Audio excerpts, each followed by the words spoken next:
lanjutkan kembali pembahasannya. Bagaimana kabar kalian semuanya? Tentunya selalu baik dan juga sehat.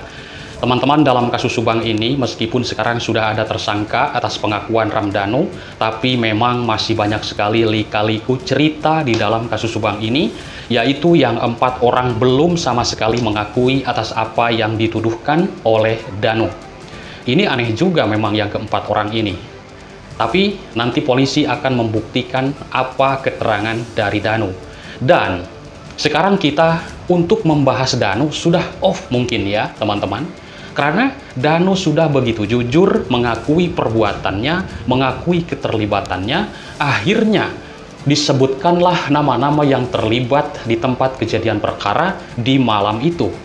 Di sini ada 2 versi dari publik yang aku simak di berbagai channel YouTube yang membahas kasus Subang ini, yaitu ada yang sudah yakin 100%, ada juga yang belum yakin 100%. Intinya kita serahkan saja ke pihak kepolisian Polda Jabar tentang hal ini, teman-teman. Karena begini, kalau misalkan Ramdhanu berbohong dan sudah dilakukan prarekonstruksi pertama, ya ini sudah ketiga kali yang kemarin, kalau misalkan berbohong, maka itu mana paten keterangannya dipraktekan, yang menggendong Amel siapa, yang membopong Ibu Tuti siapa saja, itu disebutkannya. Lalu cara parkir motor Pak Yosep di mana, dia parkir motornya di mana, ketemunya di Pecel Lele, kan seperti itu. Ini sebuah perencanaan yang sudah matang dari seorang dalang, atau mungkin juga seorang eksekutor, teman-teman. Luar biasa menarik. Dan menurut keterangan Dhanu yang sudah aku simak, dari seluruh keterangannya, Dhanu itu disuruh untuk menjaga di luar dan juga disuruh mengambilkan sebilah golok oleh Pak Yosep Hidayah. Seperti itu. Ini keterangan dari versi Dhanu. Ya, versi Dhanu, versi yang lain tidak ada.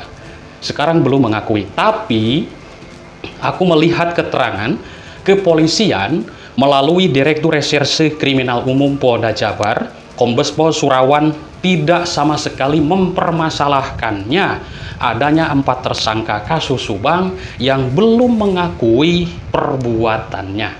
Polisi enjoy saja, yang penting ini polisi kalau seperti ini melihat keterangan di sini sudah mempunyai banyak bukti-bukti untuk menjerat keempat tersangka ini, meskipun sampai saat ini pemberitaan di berbagai media massa mereka atas apa yang disebutkan oleh Dhanu itu masih menyangkal.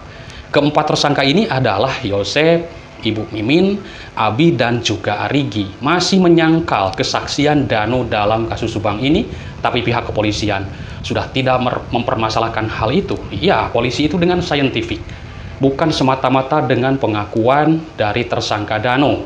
Seperti itu.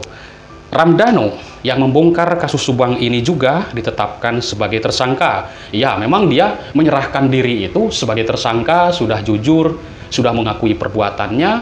Berarti bahasan kita tentang Ramdhanu sudah off ya, sudah tidak ada lagi. Mau membahas kejanggalannya, kan sudah mengakui. Mau membahas katanya ada puntung rokok bekas Dhanu di TKP, kan sudah mengakui. Jadi sudah off. Yang harus kita bahas, kenapa keempat orang ini tidak mengakui. Berarti polisi sudah mempunyai bukti-bukti untuk menjerat tersangka. Tidak perlu pengakuan dari keempat tersangka ini, nanti ada bukti, sudah tidak bisa mengelak lagi. Luar biasa. Memang kasus Subang ini, kalau kita lihat banyak sekali lika-liku teman-teman. Bahkan berkubu-kubu ya kan? Ya menurut teman-teman, wah ini kubu Yosep, ini kubu Dhanu. Wajar teman-teman menilai tajam. Intinya kita bahas semuanya kasus Subang ini. Tidak boleh untuk membahas bahas semuanya. Karena apa? Kita atau saya sendiri adalah YouTuber, hanya memberitakan, pertama turun ke lapangan, mencari informasi penting. Yang ada yang penting-penting amat, wah ini kalau di-up ke publik bisa kacau penyelidikan, nanti mengganggu juga. Aku langsung melaporkannya ke hotline tersebut. Begini, ya oke, siapkan gitu teman-teman ya. Nah, ada yang mungkin perlu di-up ke publik, ya kita bicarakan dengan teman-teman, mengadakan podcast, bahas A, B, C, D tentang kasus Subang ini, kita bahas, kita kupas seperti itu. Menurut keterangan dari Kombes Pol Surawan, yang jelas kami tetapkan 4 tersangka tersebut karena kami sudah punya alat bukti yang kuat. Wah, luar biasa. Bukan hanya keterangan dari Dhanu, menurut Kombes Pol Surawan. ini luar biasa teman-teman. Waktu Kombes Pol Surawan tersebut kemarin ada di TKP, yaitu prarekonstruksi, sudah ketiga kalinya ya teman-teman. Semoga saja pihak kepolisian makin terang benderang dan menyerahkan berkas ke kejaksaan. Semoga cepat diadakan sidang. Nanti di sidang akan ramai. Menurut Kombes Pol Surawan bisa dibuktikan nanti di pengadilan. Wah, luar biasa. Mimin dan dua anaknya sejauh ini masih wajib lapor dan kami masih terus lakukan pemeriksaan saksi untuk memperkuat bukti lainnya. Keterangan dari Kabid Humas Polda Jabar, Kombes Pol Ibrahim Tompo mengatakan 124 saksi dan juga 118 barang bukti nanti akan digelar mungkin ya sesudah pas waktunya seperti itu. Semoga pihak kepolisian intinya diberikan kemudahan dan kelancaran. Karena kalau kita menyimak dari hal-hal masalah pembiayaan, ya itu memang negara ya. Tapi kalau kita melihat dari hal pembiayaan, ya tes DNA atau pembandingnya atau bagaimanapun itu, kalau misalkan ada oknum, ini sudah merusak citra kepolisian teman-teman. Begitu mendengar pembiayaan tes DNA saja sekian puluh juta, sekian juta, ada oknum yang merusak. Waduh, citra kepolisian rusak. Oknum ini harus ditangkap, dipidana teman-teman, sesuai dengan undang-undang yang berlaku di Indonesia ini, seperti itu. Luar biasa kok ada oknum juga ya. Kalau ini aku hanya melihat ya, melihat dari keterangan langsung dari Dirkrimum Kombes Pol Surawan adanya terduga oknum yang merusak TKP dalam kasus Subang ini. Waktu kemarin penyidik di Reskrimum Polda Jabar yaitu mendatangi lagi tempat kejadian perkara di kasus pembunuhan Ibu Tuti dan Amel, yaitu untuk persiapan lagi rekonstruksi. Berarti bukan prarekonstruksi lagi, berarti kemarin itu persiapan untuk rekonstruksi. Waduh, luar biasa kalau kita melihat ya, kedua jasad Ibu Tuti dan Amel ini ditaruh di seret. Itu menurut pemberitaan, diseret dan dibopong juga sama keterangan Danu tuh ada Abi, Arigi juga di sana sama Danu, lalu dimasukkan ke bagasi mobil.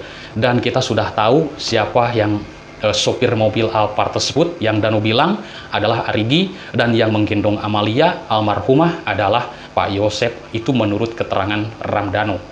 Tega sekali ya teman-teman, seorang bapak, seorang ayah membantai putri yang begitu cantik teman-teman. Teman-teman sudah melihat foto-foto Amelia, begitu cantik teman-teman, pintar, sarjana, dibantai. Orang ayah macam apa? Coba teman-teman, kalau misalkan benar nanti sudah terbukti di pengadilan, Allah mahuset, sadis sekali kan? Kami hari ini menyatakan alat peraga untuk persiapan rekonstruksi, yang nantinya alat peraga tersebut akan diganti dengan barang bukti yang sudah kita amankan, menurut Kombes Surawan. Luar biasa, menurut Kombes Surawan pihaknya belum menentukan kapan rekonstruksi dilaksanakan karena masih berkoordinasi dengan pihak kejaksaan.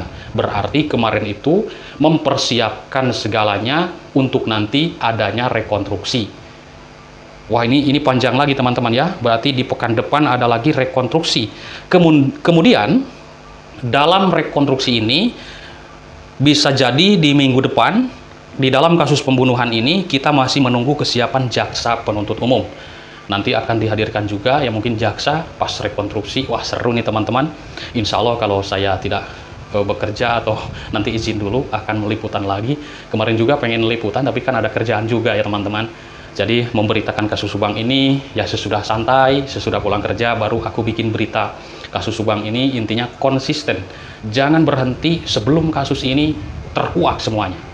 Kita kupas terus teman-teman, seperti itu. Baik, rencananya menurut Kombes Pol Surawan akan ada sekitar 95 adegan sesuai prarekonstruksi yang telah dilaksanakan. Kemarin kan ada 95 adegan, nanti juga akan ada 95 adegan lagi. Ini berita terbaru ya aku simak di media teman-teman ya, salah satu media, dan sangat menarik luar biasa di sini. Semua adegan dalam prarekonstruksi akan kita hadirkan di rekonstruksi. Pertama, prarekonstruksi. Kedua, prarekonstruksi. Ketiga, kemarin persiapan untuk rekonstruksi. Berarti nanti sudah begitu nyata mungkin ya, seperti itu.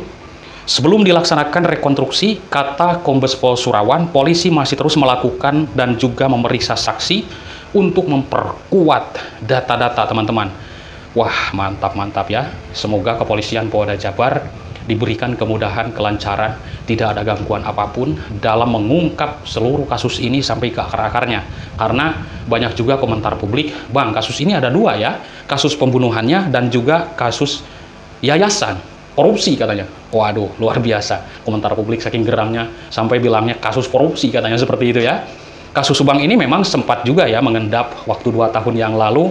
Waktu itu ada kasus Sambo, tapi aku terus memberitakannya dari tahun 2021 sampai saat ini tidak berhenti, teman-teman. Konsisten, tidak berhenti, semoga kan seperti itu, agar menjadi doa. Akhirnya alhamdulillah Ramdhanu menyerahkan diri, terbuka semuanya, seperti itu. Baik teman-teman, terima kasih atas perhatiannya, salam sehat selalu. Simak terus video-video dari tim-tim kami, para YouTuber Subang yang menyiarkan kasus Subang ini. Semoga pihak kepolisian dimudahkan dan dorongan kita atau komentar kita menjadikan doa positif untuk kasus ini. Bye-bye.